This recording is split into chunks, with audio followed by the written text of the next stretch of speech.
Anezi bomuloza moza kene kwa mono. Na wale video ndame sina hanye breakdown of all the arrests in Hamegona Southeast.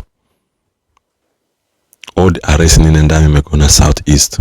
Hanye the breakdown, but there is missing links and some of the lies I dictated in those videos, which you will see in this video. Nigerian Army is full of deception and lies. Hana Atuasi too much. There is a lot of cover-up in the Nigerian Army, and there is this ongoing vendetta to invade Anibwai, which will be very, very brutal. Which is very, very brutal. I am sorry to say it, but it will be very, very, very, very brutal. We are very brutal. Men will go down. People yamu. I am still begging.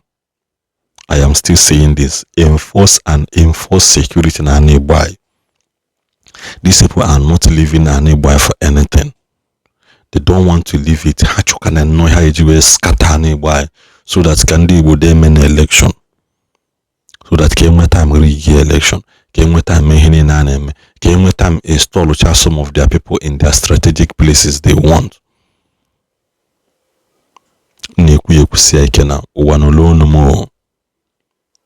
Alex Wuti, guard your house, protect your house, guide your house, protect your house. Soludo, guide the forest in Anambra State. Governor Pitamba, which we ake no fetupo waka madam. Siwepo ake no fetupo waka. All these things and where is the proof now these things happened?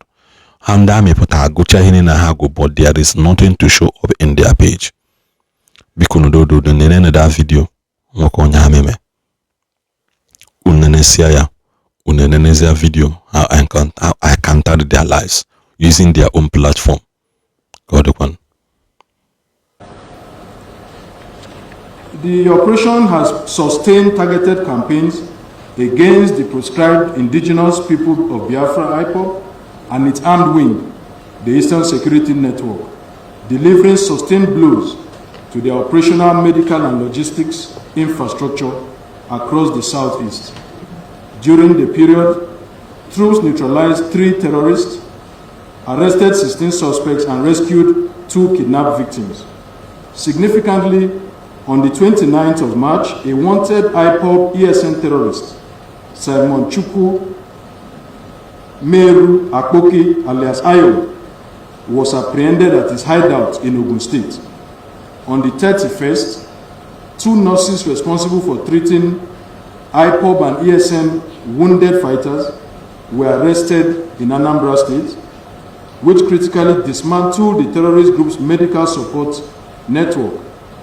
Then on the 6th of April, troops destroyed the camp of a terrorist known as Aluta in Imo State, neutralized 1 terrorist and arrested another.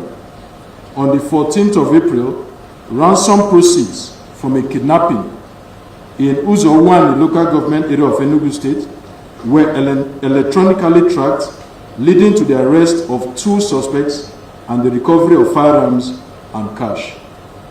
On the 21st of April, a raid in Ebonyi local government area led to the capture of 5 suspects, including 1 known as Calamity. You recall he is one of the ringleaders of IPOB and ESN operations in Delta State. This is a decisive arrest that has significantly disrupted the command capacity of the proscribed group in the Southeast and South-South regions. On the 27th of April, joint troops supported by aircraft stormed an identified IPOB and ESN enclave within Ajali Forest in Eziagu local government area of Enugu State. Because they can follow this video gently now. And we video in the chaketa. Makandame, ya hasina hame na nearby all those in hasina hakentalo ndi ESN Google to go na nearby. Gent starting from April 1st. Before I send an atwas. Starting from April 1st, and April 1st. Shonum Kaiga Gunuga on April 1st, now about to quack if you end the Nigerian Army there. In Cabo had in K. Yeah, the operational one has had defeated terrorism. Now adding K, how one I join. ESN was never mentioned. This was in Borno State. Then anachi yatakwa azụ adekwa ọzọ security team assessment gị na nwana in Plateau State. Ha nwekwe ha kwu April 2nd ha gị akwa Plateau State ha deploy go ndị mmadụ na Plateau State April 2nd na-enekwa the date anyanwụ. Another April 2nd ha mekwa another post maka Tinubu ịbịa Plateau State and all those they abụrụ ha na-eme. Then nekwa another post ha mee na April 3rd about ihe nwanụ Plateau State kwa again. Then nekwa joint task force again one Plateau State again April 2nd, April 3rd, April 4th ha mekwa operation ihe nwanụ within just all these things of na April kada all those things man. Then I attack April 5th ha wishing ndị Easter happy Easter ya na gwa ki unu na-afụ dị asị ndị anụ nwa na-atụ ebe mmadụ na-ekwu ọzọ. Then the evidences on ground are saying another different thing. I take my time can na aga na page in that so that I can connect the lines for you people to understand what is happening. Then Kaduna State, this is Kachia in Kaduna State. They had about some of the things in a sweep respond Hame. ESN was never mentioned. If we were any Boko Haram, mana all those video nenu necha abụcha ESN ijikwa wee capture ijikwa wee mee nka ka iwere anya gị na-afụ date and time. Nke a terrorism had in K just again. Then Hamekwa joint task force arrested 500 terrorists getting one in Meduguri. No picture of the victims or the arrested people were posted. Then another one kidnapper Plateau State in a anya go gwakene just go nke be eziokwu na this mgbe egbe akịta ị na-afụ ebe a. How does it relate with this egbe akịta dị ebe a? With this egbe kita mgbe egbe akịta na ị na-afụ mgbe egbe akịta dị ebe a kita kedu gwa m ka mgbe egbe a si wee relate with this egbe dị ebe a na kita just gwa m mana ka anyị na-aga. Then ha wee release a report about nke ndị that boy ya ha na-enye ha nsogbu mgbe a which na I need for that post mgba I need for ya yotago. So mgbe the boy had those things I can aga kwa ka na afọ administrative nekwa no general we are mentioned. All these generals commander niile ndị Boko Haram na-egbu none of them we are mentioned yotago. Even with the joint task force as in how recruit ndị army AIT ndị Boko Haram into the Nigerian Army and all those things, it is not on their page. Odirokwa here ya kwa Nigerian Army official page na Instagram na anya it is not there. Amazime boss has to pass their information again. They neutralized and recovered arm ka Plateau State just na enekwa na anya unu na afọ na enekwa anya mana udodi egbe nke a na-efe ka egosiri nka mana egbe nke a n'abalị ka egosiri nka.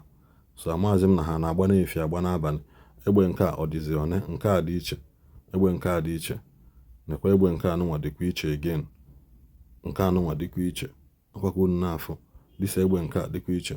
So nka na-ekwu unu na-afụ dị asị ndanụ so ikpeghalịa na their page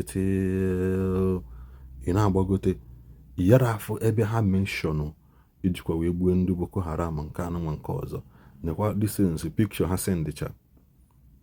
sendicha ngwanụ gosiri na anyị sweep gosi na the underground work ha lụzi unu gosi ya picture mgbe crowd ju unu gosi anyị mgbe agbara egbe no dead bodies were recovered. Onwero dead body gosi ya si na ha recover here na gosi na ya ajije mee mmadụ interview kedu why was his face not showing ana agakwa na gosi kina msi gwanụ m ebe ndị anụnwa just na nnọọ egbe ndị a na-eji achịta na-ụdị egbe ndị a na-eji achịta na ha ụdị egbe akịta ka ndị Boko Haram ji contend with them n'ime ọhịa. Onwegodu Boko Haram egosi bandit egosi na-ebu n'ụdị egbe abikon is it not hunters gun ọrụ hunters gun dị ha anyị na-agakwa no appreciation post for anything ya post ahụ ha ma esele okwu mgbe ha ji ebe ọgbọpụ ha post maka Harrison nekwa the date April 14. So all these things ga here gwakene m ebe ndị amị si na ha post all these things ha kwuru n'ọnụ just gosiri m April 17 ka anyị gbago unu na-afọ unu na-afụ gwa kenenum onwero ebe ya asị gị taa na ha postu something that has to do with ESN nakwa plateau no under attack mana ihe unu ga-aga after bụ ndị arrest onye abụ jen kịta ka o si gbasa ya wute egbe with all this kicking gas ad ebe. So sometimes ndị a post ihe for na these people are full of lies na their post ha mee about ozu this guy has na ha recover. When was the report dictated n'ozu onye ka ha recover ha? How is this a report that n'ozu onye? How many bones dị ebe? How many human bones dị here? Kewe na akụ ya from laps to ankle, from ebe to ebe at least 4 ya dị iche 1 2 3 4 nke nwaanyị 1 2 3 4.